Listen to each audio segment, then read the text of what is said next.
안녕하세요, 알사운드의 김용철입니다. 오늘은 지난번에 이어서 튜토리얼 시간을 가져볼 텐데요. 오늘은 어떤 내용이냐면 지난번에 마지막 튜토리얼 강의가 파워 앰프에 대한 최종편이죠. 그 나머지 부분에 대해서 여러분들과 나눠볼까 합니다. 오늘은 가장 중요한 부분일 것 같아요. 또한 임피던스, 그러니까 앰프와 스피커를 연결하는데 임피던스가 또 중요하잖아요. 임피던스를 어떻게 계산해야 되는지 이 부분에 대해서 여러분들과 나눠볼 거고요. 마지막으로 우리가 정관 방송 이라고 하죠. 실링 스피커 뭐 이런 걸 연결을 할 때 많은 스피커를 어떻게 연결하는지 이 부분까지 여러분들과 나눠보고 파워 앰프에 대한 섹션은 마무리 짓도록 하겠습니다. 시작하기 전에 구독과 좋아요는 잊지 말아 주시고요. 잠시 영상을 보신 후에 시작을 하도록 하겠습니다.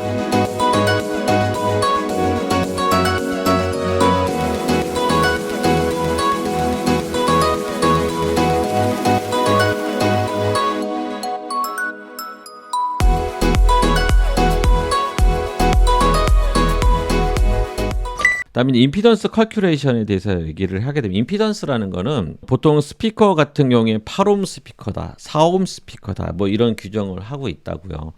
근데 로드가 이제 8옴짜리냐 4옴짜리다라고 이제 규정을 하는 건데 지금 보시는 이 그림을 보시면 이게 주파수 영역이고 이게 임피던스 부분이라는 거예요. 그러니까 주파수마다 임피던스가 변화된다라는 거죠. 항상 얘기를 하죠. 임피던스라는 거는 교루 시그널, 그러니까 시그널 자체 교루 시그널에서 발생하는 어떤 저항값이다라고 생각하시면 되는데 그게 이제 임피던스인데 그 임피던스가 이제 주파수마다 이제 다 변한다라는 거죠. 그래서 우리가 8옴 스피커다라고 얘기를 하는 이유는 뭐냐면 지금 주파수 대역이 20에서 20kHz가 우리가 가청 주파수라고 하면 거기에 기준을 했을 때 가장 낮은 임피던스, 그러니까 20Hz 이하 여기가 지금 8옴이라는 거예요. 20kHz 같은 경우에는 되게 높죠. 임피던스 자체가. 밑에 이제 드라이버를 이제 구동하게끔 하기 위해서는 많은 힘을 이제 임피던스가, 그러니까 커런트가 많이 흘러야 되니까 당연히 임피던스가 낮을 수밖에 없는 거고, 하이 쪽에는 적은 양의 그 커런트라도 충분히 구동이 되니까 이렇게 임피던스가 올라가게 되는 거고, 이런 관점을 생각하시면 될 것 같아요. 근데 문제는 뭐냐면 왜 칼큘레이션에 대해서 여러분들하고 얘기를 해야 되냐면, 그러니까 우리가 이제 스피커를 이제 연결을 할 때 지금같이 연결하는 거를 이제 직렬 연결이라고 해요. 시리얼 연결이라고 하고, 지금같이 이제 스피커를 이제 플러스 같이 연결 조인하는 경우, 마이너스를 같이 연결하는 경우, 이거를 이제 병렬 연결이라고 하고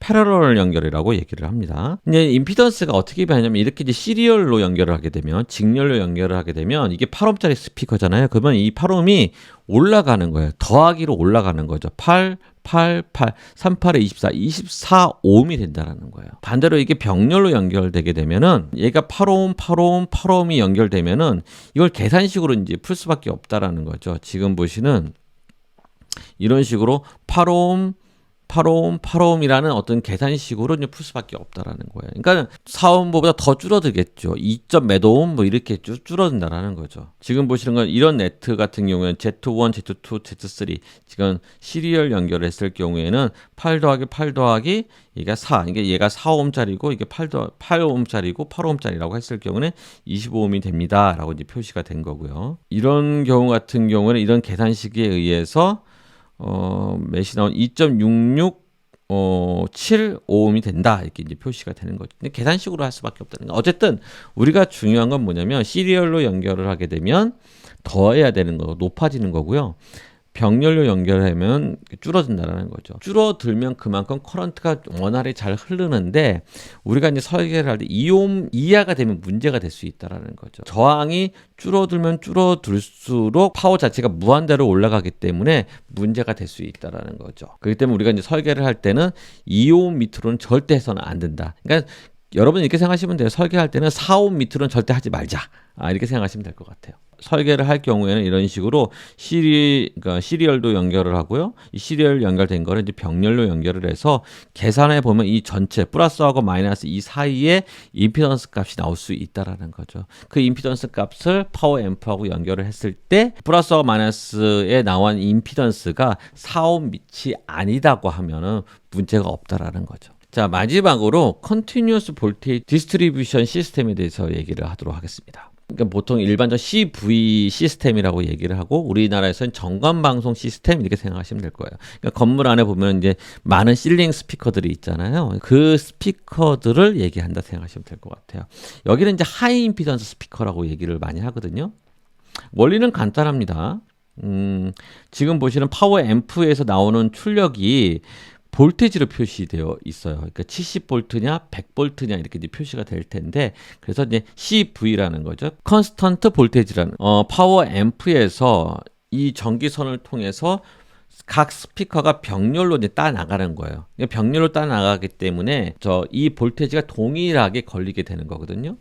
보통 이 파워앰프에서 보통 일반적으로는 하이 임피던스로 만들어 주면 70V 아니면 100V 전압이 걸리게 되어 있어요. 그러면 그 전압 걸려 있는 것들이 이런 식으로 따 나가는 거죠. 이 따 나가는 여기서 걸리는 전압은 70V라는 거예요. 양당 간에 걸리는 전압은 각각 70V인데 이 스피커가 이렇게 탭으로 되어 있다라는 거예요. 그래서 좀 출력이 작죠. 그러니까 여러 개의 그 구간 안에 그러니까 임피던스를 하이 임피던스를 이유는 뭐냐면 직병렬로 여러 개를 연결하기 위해서 어쩔 수 없이 하이 임피던스를 만들어야 조합을 해도 4옴 밑으로 안 떨어지기 때문에 이런 식으로 이제 만들어 하이 임피던스로 만든 제품이어야 되고요. 두 번째는 뭐냐면 지금처럼 전압 볼테지로 연결을 하기 때문에 실제적으로 여기 걸리는 출력 자체는 작다라는 거예요. 그래서 지금 보시는 것처럼 4와트, 2와트, 1와트, 0.5와트 이런 식으로 탭으로 조정을 해놓은 다음에 쓴다라는 거죠. 한번 JBL의 실링 스피커가 있는데 여기도 보면 스펙에서 보면은 이런 식으로 표시되어 있죠. 70V를 하던가 이제 100V를 할 경우에 트랜스포머 이제 변압기의 그 탭을 6W로 할 거냐, 3W로 할 거냐, 1.5W로 할 거냐 이렇게 되는 거고요. 100V로 걸렸을 때는 지금 여기 보시면 될 것 같아요. 1.5V, 1.5W, 3W, 6W 이런 식으로 표시된다라는 거죠. 뭐 색깔도 별로 이제 우리가 이제 이런 거는 꼼꼼히 체크를 해서 여러분들이 결선해서 사용하면 된다라는 거예요. 자, 오늘로써 오랫동안 파워 앰프에 대해서 여러분들과 나눠봤습니다. 요즘 이제 고민이 좀 있긴 해요. 이거를 계속 튜토리얼 강의가 여러분들에게 좀 메리트가 없는 것 같다는 생각이 들기는 하지만 그럼에도 불구하고 계속 지속적으로 보시는 분들이 있기 때문에 이 강의는 계속 만들어 나가도록 하겠습니다. 자, 다음번에 만남을 기대하면서 또 준비하도록 하겠습니다. 고맙습니다. 감사합니다.